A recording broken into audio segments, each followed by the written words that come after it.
Kalau itu Bu Wakil Ketua Komisi 10 pasti udah punya jawabnya nih Bu Agustina kayaknya sudah juga ya. Jadi kalau untuk sebenarnya tuh 3 kali ujian itu kesempatan yang sangat luas pada Bapak Ibu guru untuk mencoba. Dan oh ya terkait dengan passing grade ya, passing grade itu kewenangan Kemenpan untuk mengumumkan. Pasti kami Pak Topo belum sudah ada gosip isu yang datangnya dari mana passingnya lebih tinggi. Saya heran ibu guru. Itu hoax lagi Bu ya, itu hoax lagi ya. Nah, Bapak lagi. Guru tolong perhatikan laman yang bertanggung jawab, lagi. laman Gak resmi.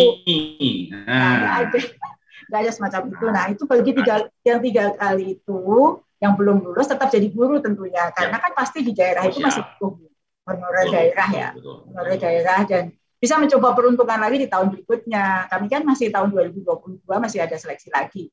Terus Bu Wakil Ketua Komisi Bu Agustina kan pasti juga sangat mendukung ya ada keberlanjutan seleksi ini.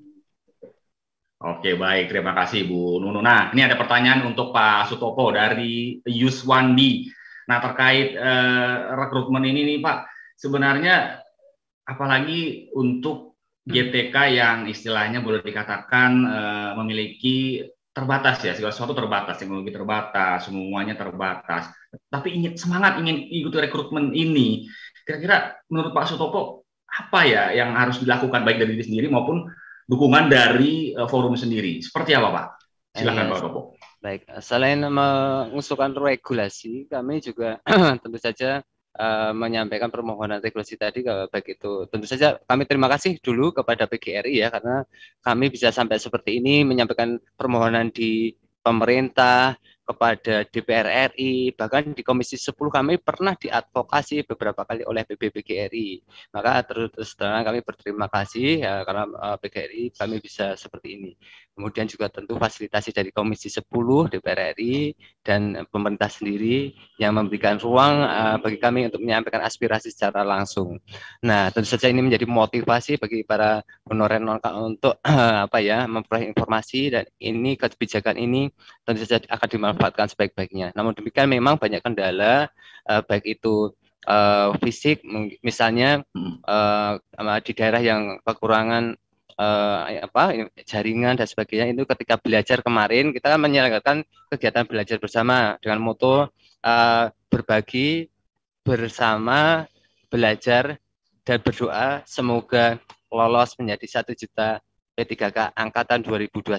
Kita bagikan juga kemarin sebagai rasa gembira kami e-book gratis untuk semua beberapa mapel yang kami miliki dari beberapa sumber, baik itu Kemendikbud atau berbagai macam PGRI, kami rangkum, kita buat namanya e-book, karena ada juga yang ternyata guru honorer yang belum sempat membuka atau karena kesibukannya kami maklumi, dan ternyata itu bermanfaat. Bahkan kemarin PAI ketika belum mendapat soal, beberapa juga meminta melalui email. Namun demikian mohon maaf teman-teman,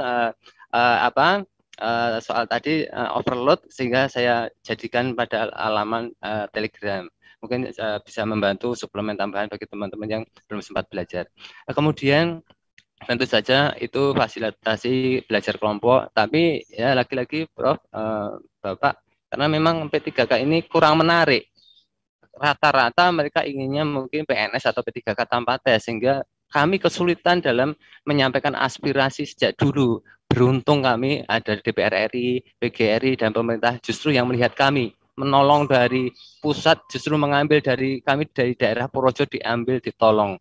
Ini kalau tidak ditolong oleh PGRI, DPR dan pemerintah, mungkin aspirasi 1 juta ini dari dulu sudah lenyap. Dan ini juga berkat perjuangan para pengurus di DPP Forum Honorer non kategori yang komit, tidak pernah menuntut, mendemo, bahkan menggugat pemerintah sejak dulu berdirinya. Karena tadi saya salut dengan apa yang disampaikan oleh Prof. Agustin Wilujeng, kita itu sebagai guru ketika mendirikan organisasi perjuangan tidak semata hanya menyampaikan keinginan tanpa melihat akibatnya. Maka kami yang dididik oleh orang tua, keluarga guru, maka kalau membuat usulan ya selaras dengan kebijakan yang dimungkinkan. Maka kami terus terang Prof, sejak lahir Bapak Agustin tidak pernah dalam satu surat pun kami mengusulkan payung hukum PNS tanpa tes ataupun P3K tanpa tes. terus terang itu bukan kami, Prof, dan jajaran pengurus dan ketua. Kami hanya mohon non kategori 2 ini mendapat pengakuan nomenklatur supaya tadi bisa mengikuti seleksi ASN. Pada waktu itu adanya CPNS, sehingga hari ini mungkin P3K inilah yang terbaik buat kami. Tapi kami harap nanti, ini kan hanya mungkin harapan kami, kalau negara nanti makmur, ini hanya menjadi program rencana jangka menengah. Program rencana jangka panjang Merdeka Belajar, mungkin guru mungkin dari P3K ini yang memiliki kompetensi, dedikasi, loyalitas ini dapat menjadi pertimbangan melalui peraturan menteri atau peraturan presiden dapat mengikuti seleksi CPNS. Lagi-lagi kami hanya mohon, ya mungkin demikian. Sutopo, siap.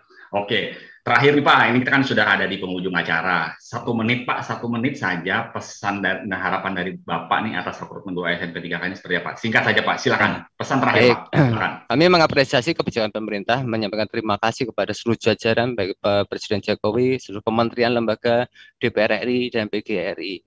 Kami himbau seluruh honorer, baik itu khususnya non kategori 2 untuk mendukung program kebijakan pemerintah ini dan bersabar, khususnya honorer yang formasi jabatan tenaga kependidikan yang belum terakomodir dan formasi guru yang belum terakomodir. Toh tadi sudah mendapat jawaban langsung atas kegundahan teman-teman formasi jabatan yang belum terakomodir, khususnya juga non kategori 2 tenaga kependidikan akan diperjuangkan. Dan kami yakin itu akan direalisasikan entah itu tahun 2021 atau 2022 pelaksanaannya. Kami percaya, namun demikian tentu saja kesejahteraan tadi juga kalau bisa ada ya Pak.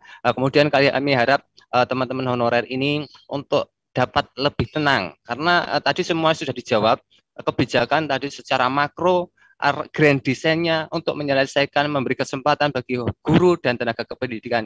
Jadi inilah informasi ini yang nanti bisa diterima langsung oleh seluruh honorer, sehingga kami seluruh honorer ini bisa tenang, mengabdi, melayani, mendidik anak-anak lebih tenang, karena yakin nanti akan mendapat peningkatan kesejahteraan dan status kepegawaian. Jadi kami tidak usah pergi lagi ke Jakarta berkali-kali, mungkin cukup webinar apalagi di masa pandemi. Tapi syukur-syukur kami difasilitasi Komisi 10 dan Prof Nunu ini, teman-teman ini yang konsisten ini ingin ketemu Pak Nadiem, Prof, ingin menyampaikan terima kasih dan rasa gembiranya. Mungkin nanti difasilitasi Ketua Panja GTK honorer Prof Dr. Agustina Wilujeng dan Profesor Nunu. Mohon salam juga untuk Bapak Dirjen GTK, Ketua Panitia Seleksi. Matur nuwun sangat pertolonganipun, ini menjadi spirit. Ternyata tidak hanya memperjuangkan regulasi, Pak Dirjen itu juga memberikan motivasi dan semangat, yang ini menjadi semangat bagi teman-teman kami untuk patuh pada pimpinan kami, karena kami mengabdi di bawah naungan Kementerian Pendidikan. Tentu saja ketika mengusulkan juga menggunakan sopan santun, etika, sebagaimana tadi disampaikan Prof. Agustina Wilujeng. Ini menjadi spirit bagi kami untuk mendukung program kebijakan pemerintah, dan kami siap